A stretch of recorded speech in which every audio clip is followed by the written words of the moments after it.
Olá, seja bem-vindo à nossa aula do curso de O Evangelho Restaurado e as Religiões do Mundo. Na aula passada, nós vimos como, em nome da laicidade, o mundo está rejeitando e até combatendo as ideologias religiosas, provocando uma perda acentuada na moralidade e na liberdade religiosa ao longo dos anos. Hoje, nós vamos falar a importância da liberdade religiosa em todas as nações do mundo e vamos falar um pouquinho a respeito de tolerância religiosa. O que é que isso significa para nós, santos dos últimos dias, seguidores do Evangelho de Jesus Cristo? Estamos prontos? Então vamos lá. Nós vamos começar com esta citação do Elder Cook, membro do Quórum dos 12 Apóstolos, e ele nos faz um desafio, que vai ser, então, o principal objetivo da nossa lição de hoje. Dá uma olhada no que ele disse. Desafio todos nós a trabalhar com as pessoas de outras crenças para melhorar a fábrica moral de nossas comunidades, nações e do mundo e proteger a liberdade religiosa. Muito do trabalho que teremos de realizar será feito em nossas próprias famílias e comunidades. Está aí a palavra do Elder Cook, né, esse grande desafio de que nós nos envolvamos nesse trabalho de não só motivar, preservar, mas lutar pela liberdade religiosa.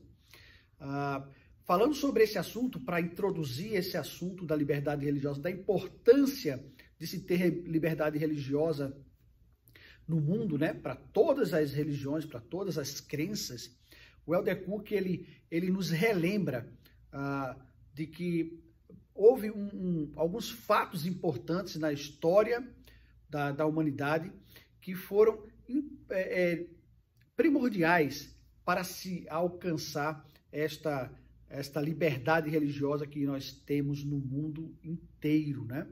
Esses fatos religiosos, eles demonstram não só a necessidade de termos essa liberdade de religião e de crença, mas também vai nos mostrar que essa liberdade de crença, ou a religião, o ensino da religião, é importante para o estabelecimento e manutenção das sociedades.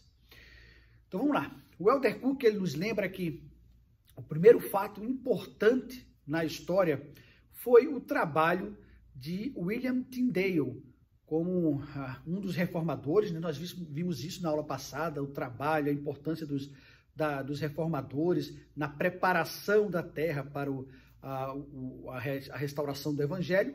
Mas ele fala aí de William Tyndale especialmente porque ele foi quem traduziu a Bíblia para o idioma inglês. Então isso foi um fato muito importante lá na Inglaterra, que foi aí o motor de todo esse movimento protestante que culminou aí com a vinda, né, dos protestantes ingleses para a América, para os Estados Unidos recém-descoberto, né, que foi aí a base da formação da nação americana. Então, o trabalho de William Tyndale foi muito importante. Como a gente já viu um pouco disso lá na aula passada, né, do trabalho do papel dos reformadores, eu trouxe para vocês aqui um videozinho curto para nos mostrar o trabalho de William Tyndale, né? É interessante porque o Elder Cook cita isso no seu artigo, né? Onde ele fala sobre esses fatos como fatos importantes para o estabelecimento da liberdade religiosa no mundo. Então, dá uma olhada aí nesse vídeo da história de William Tyndale.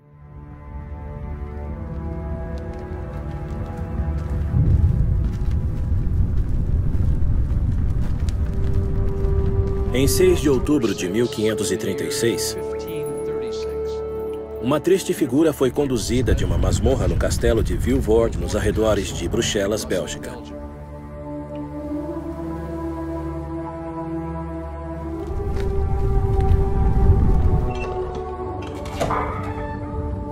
Por quase 1 ano e meio, aquele homem havia sofrido numa cela isolada, úmida e escura.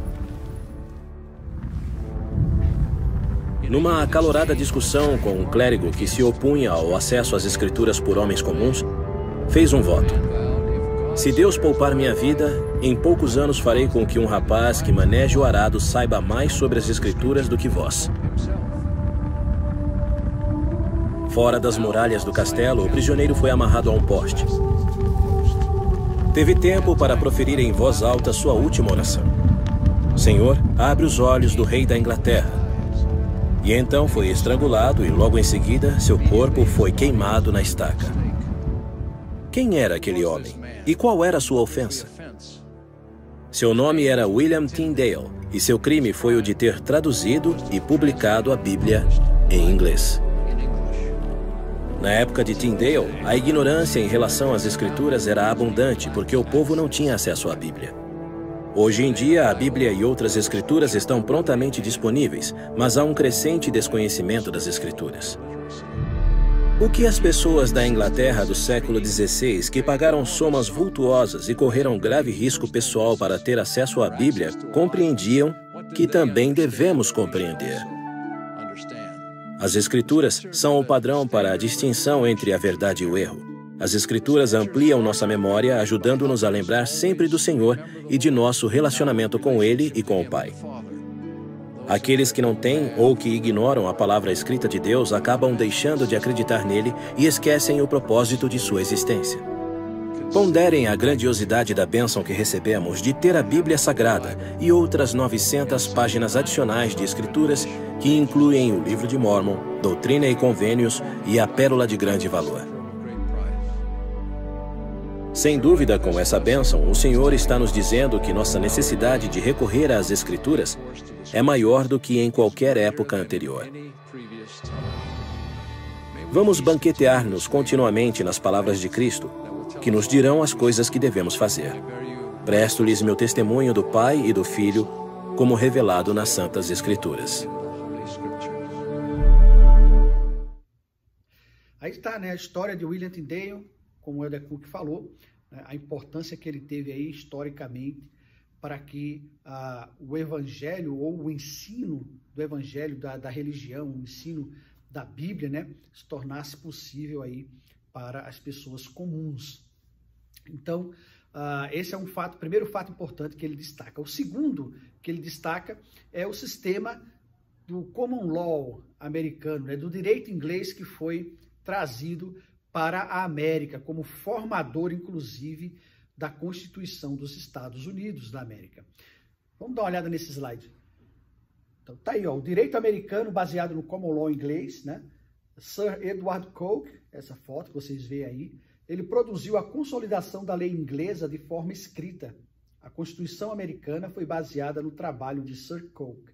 E 5 elementos da Constituição são particularmente identificados como sendo frutos de inspiração divina. Primeiro, a separação dos poderes em 3 ramos independentes de governo, né? 2, as garantias de liberdades de expressão, publicação e religião da Bill of Rights, que é a lei americana, né?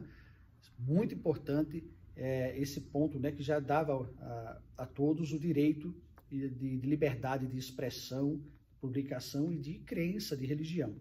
3, a igualdade perante a lei de todos, homens, mulheres, né? Todos eram iguais perante a lei, né? Ou são iguais perante a lei, isso é muito importante, esse princípio.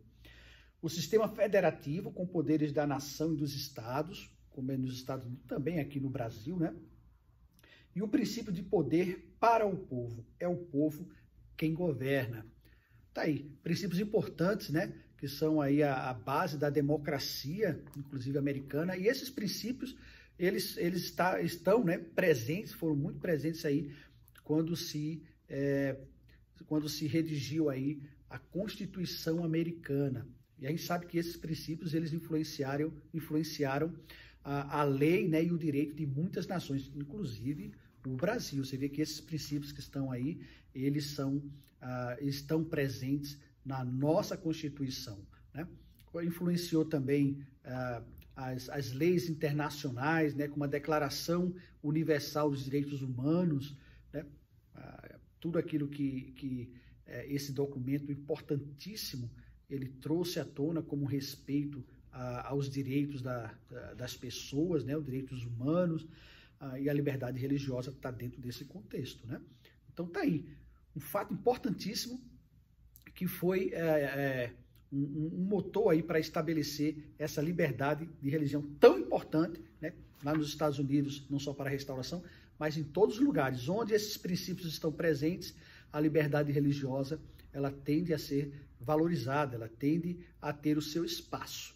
Então precisamos manter isso. Um fato importante. O terceiro fato importante, de acordo com o Elder Cook, foram, né, as realizações científicas, né, incluindo aí as revoluções industrial, a revolução das comunicações, os avanços da medicina. Observa aí esse slide, né, com algumas figuras, muito interessante. E não é à toa, né, o que está aí essa frase que está nesse slide, What Hath God Wrought, foi escrito por Samuel Morse, professor Morse, né, que acho que todos devem conhecer o código Morse, que foi muito importante, uma descoberta, uma invenção incrível, né, com o telégrafo. Então, as comunicações via telégrafo, telegráficas, né, elas foram ali um avanço, né, nas comunicações no final do século retrasado. E quando o professor Morse ele foi fazer a demonstração, né, fazer a primeira transmissão lá diante dos líderes políticos, o que ele digitou foi exatamente isso que está nesse slide, né? O que Deus fez, né? O que Deus fez. Mostrando que ele mesmo, né, o professor Morse, ele tinha a ideia de que aquela invenção, ela não veio dele, mas ela foi uma inspiração que veio de Deus, né? Reconhecendo a mão de Deus aí nesses processos de revoluções da ciência, né? Especialmente aí das comunicações, como a gente bem sabe, né? Hoje nós vivemos, né, numa sociedade avançadíssima nesse quesito, e tudo isso partiu aí lá no início de inspiração do Senhor para os homens desenvolverem essas habilidades, né? E aí, esse é o terceiro ponto, de acordo com o Elder Cook.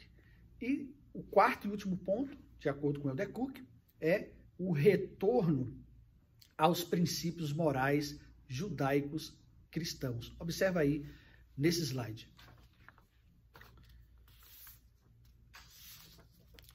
Disse o Elder Cook: a prática das crenças religiosas foi a principal razão para os assentamentos originais na Nova Inglaterra, Pensilvânia e Maryland.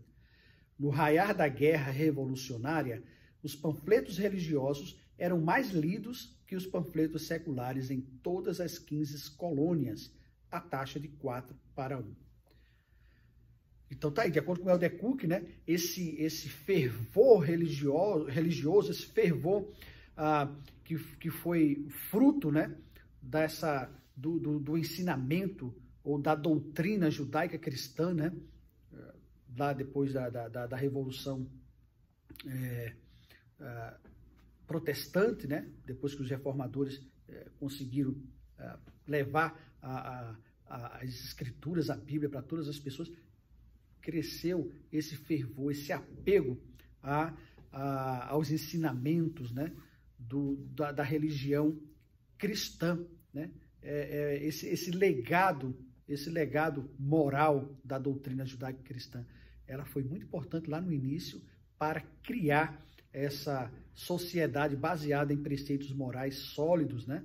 E isso está se perdendo, né? Isso está se perdendo aí ao longo do tempo. Então, segundo o Elder Cook, está aí os quatro fatos históricos importantes que estabeleceram esse padrão de liberdade religiosa, e que isso foi muito importante para estabelecer uma sociedade moral, uma sociedade baseada em preceitos morais muito fortes e importantes, que foram herdados da doutrina judaica cristã, dos princípios morais judaico-cristãos. Ok?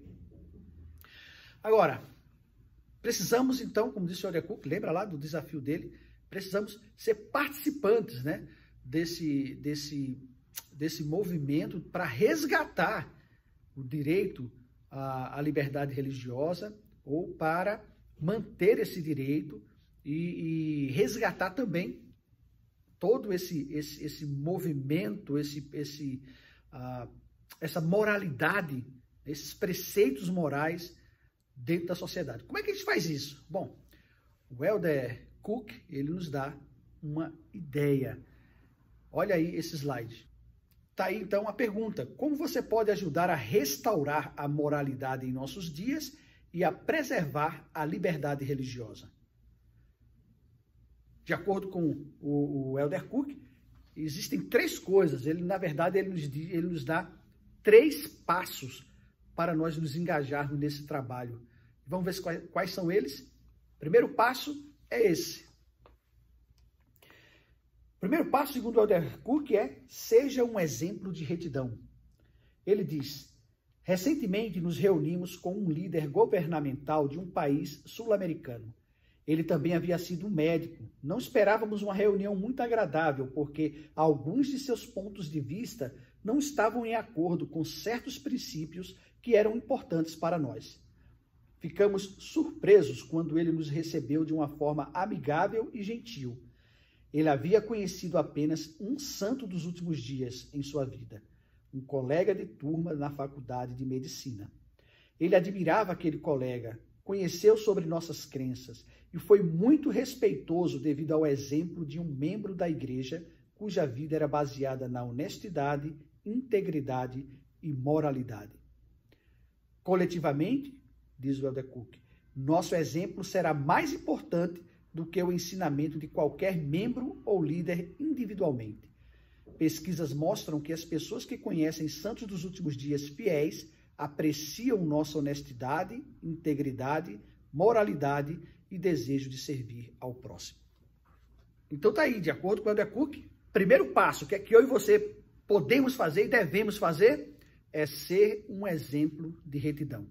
A nossa vida precisa refletir aquilo que nós acreditamos e pregamos. Essa mensagem, ela é muito importante e ela tem um poder de alcance maior do que nós imaginamos. Então, passo número 1, sejamos um exemplo de retidão. Possamos pensar como está a nossa vida, o que eu tenho feito, como eu estou vivendo em minhas relações diárias, né? Em todas as áreas, em todos os lugares, refletem aquilo que eu acredito e prego. Pensemos nisso. Segundo passo, segunda coisa que nós devemos, né, podemos fazer, de acordo com o Elder Cook, é esse aí. Seja civilizado ao se posicionar. Diz o Elder Cook, precisamos ser civilizados em nossos discursos e respeitosos em nossas interações. Vivemos num mundo onde há muito tumulto. Muitas pessoas estão nervosas e amedrontadas. O Salvador nos ensinou a amar até mesmo os nossos inimigos. Isto é especialmente necessário quando desagradamos. A base moral da civilidade é a regra de ouro. Ela é ensinada em muitas religiões e particularmente pelo Salvador. E como vós quereis que os homens vos façam, da mesma maneira fazei-lhes vós também. Nossa fé requer que tratemos nosso próximo com respeito. Diz ainda o Elder Cook, a forma como discordamos é uma medida perfeita de quem nós somos e se verdadeiramente seguimos o Salvador.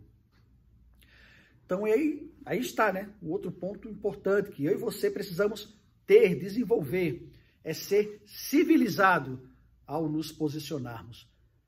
Especialmente quando a nossa posição é contrária ao que as outras pessoas ou que a outra pessoa acredita. Então nós precisamos ter esse cuidado de sermos corteses, de sermos civilizados, não magoar, não ferir, mas ter uma forma de falar que seja educada, apreciada, né? Moderada. É muito importante que desenvolvamos esta característica, né? Então, vamos fazer uma reflexão, né? Como eu tenho de que forma, né, eu tenho me posicionado? Como é que eu tenho demonstrado respeito às pessoas quando eu me posiciono, quando eu falo do que eu acredito, falo das minhas convicções, especialmente quando aquilo que eu acredito, aquilo que forma as minhas convicções, elas não estão de acordo com aquele ou aquela que me ouve. Pensemos nisso. E vamos para o terceiro passo. De acordo com o Elder Cook, o terceiro passo é esse aí. Seja um defensor da liberdade religiosa e da moralidade. É chegada a hora, diz o Elder Cook, em que todos os que se sentem responsáveis perante Deus se sintam ameaçados por um mundo secular. Entendam que os princípios morais estão sob ataque e que precisamos defendê-los. A liberdade religiosa está em perigo em todo o mundo. Precisamos entender sobre esse assunto e assumirmos a responsabilidade de garantir que a liberdade religiosa que herdamos seja passada para as futuras gerações. Nosso desafio é ajudar aqueles que não possuem uma religião, que compreendam que a proteção de princípios morais encontrados nas religiões é algo benéfico para a sociedade e a devoção religiosa é essencial para a virtude dos cidadãos. No nosso livro Doutrina e Convênios, na seção 134.2, nós lemos: cremos que nenhum governo pode existir em paz, a não ser que tais leis sejam feitas e mantidas invioladas, de modo a garantir a todo indivíduo o livre exercício de consciência, o direito e domínio de propriedade e a proteção da vida. Muito bem, então, sejamos um defensor da liberdade religiosa e da moralidade. Como vamos fazer isso? Em qualquer ocasião em que nós tivermos a oportunidade. Podemos começar em casa, podemos começar talvez na nossa sociedade, talvez compreendendo ou buscando entender um pouco mais sobre esse assunto. Na internet tem muitas coisas, inclusive na igreja tem um site falando sobre liberdade religiosa. Talvez não estejamos atentos ou a par do que está acontecendo no mundo, mas a liberdade religiosa está sendo atacada de forma veemente em todo o mundo, em vários países. Pessoas estão perdendo a sua liberdade de crer, de professar a sua crença. E isso é perigoso para qualquer pessoa, não só para nós, santos últimos dias, né? Qualquer que seja a religião. Nossos irmãos e irmãs estão sob ataque, né? E aí nós precisamos lutar para que a liberdade religiosa seja um preceito fundamental, seja algo que seja defendido pela sociedade que nós habitamos, né? Onde nós vivemos. Temos um papel importante, um papel ativo, né? Nesse assunto. Para ilustrar bem esse assunto, veja esse slide. Uma declaração do presidente Joseph Smith e outra do elder Robert D. Hales. Disse o presidente Joseph Smith: declaro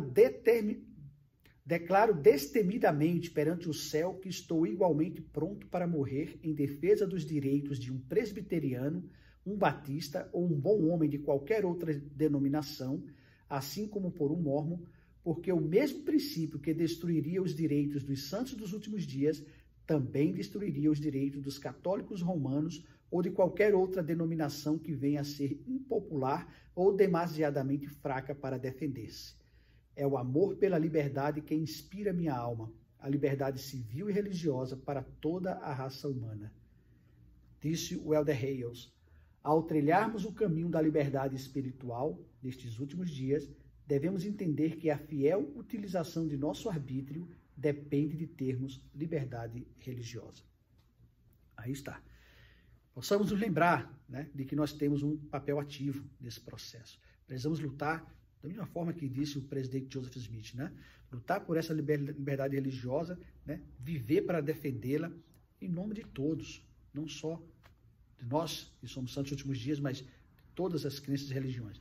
A nossa regra de fé diz: pretendemos o direito de adorar a Deus Todo-Poderoso de acordo com os ditames de nossa própria consciência e que nós damos a todas as pessoas o mesmo direito, deixando elas adorarem como, onde e o que quiserem.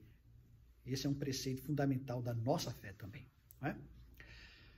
Muito bem, vamos falar agora sobre tolerância religiosa, né? Observa aí esse slide, né?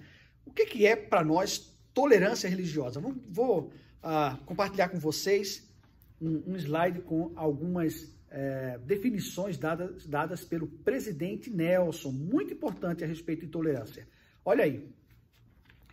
Diz o presidente Nelson: Ao tratarmos desse assunto, entretanto, temos de reconhecer logo de início que existe uma diferença entre tolerância e tolerar.